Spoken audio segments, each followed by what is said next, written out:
The solution to our problem is to improve education, not to try to penalize people because they are successful. If you don't have successful people, you're never going to have the wherewithal to help those who are not. We've tried socialism, it doesn't work. And I'll leave you with a thought. There was a guy, Bernie Sanders, who would have beaten Donald Trump. The polls show he would have walked away with it.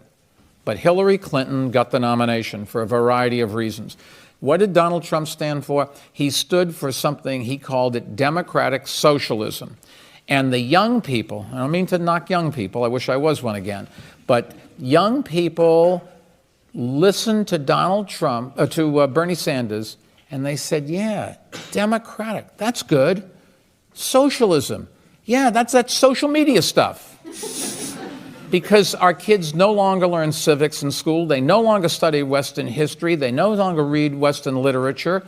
We are trying to change and dumb down the system, and if you don't know what happened in the past, you're going to have to relive it.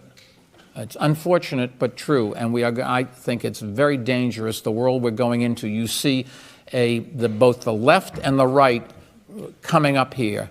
And the middle is getting, unfortunately, not listened to anymore. And it's the extremists that are going to shape the political culture if we're not careful going forward. And we've had extremism before, particularly on this continent. It didn't work out very well.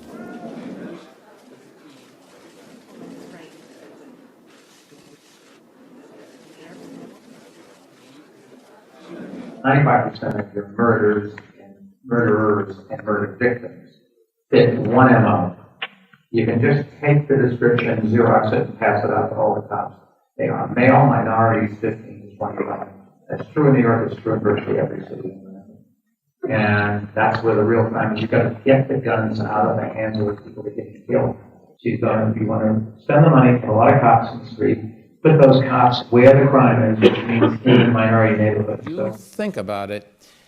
We, the intelligentsia, people who could make it into this room, we believe in a lot of things in terms of equality and protecting individual rights that make no sense to the vast bulk of people. They're not opposed to you having some rights, but there's a fundamental disconnect between us believing the rights of the individual come first and the general belief around the world, I think it's fair to say, that the rights of society comes first.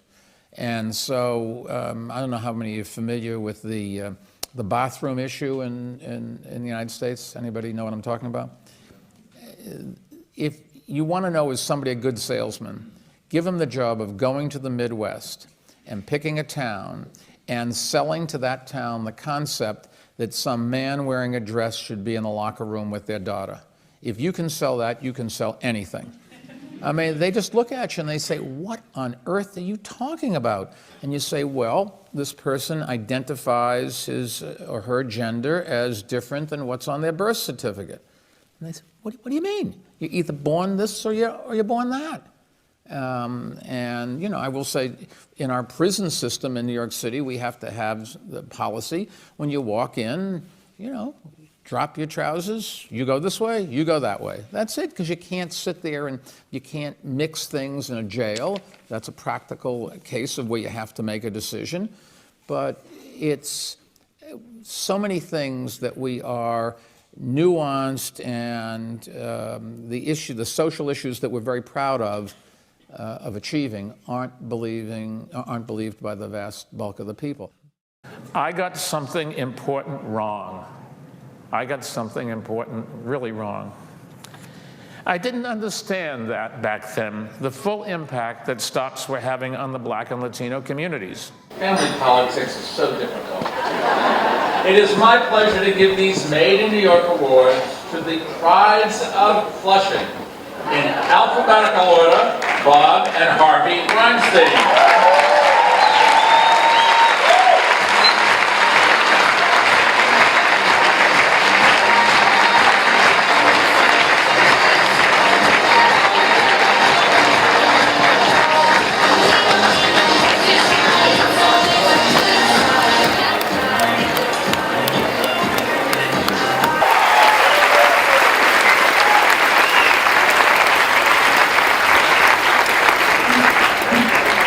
thank you, Mayor Bloomberg and Commissioner Oliver, for this tremendous accolade.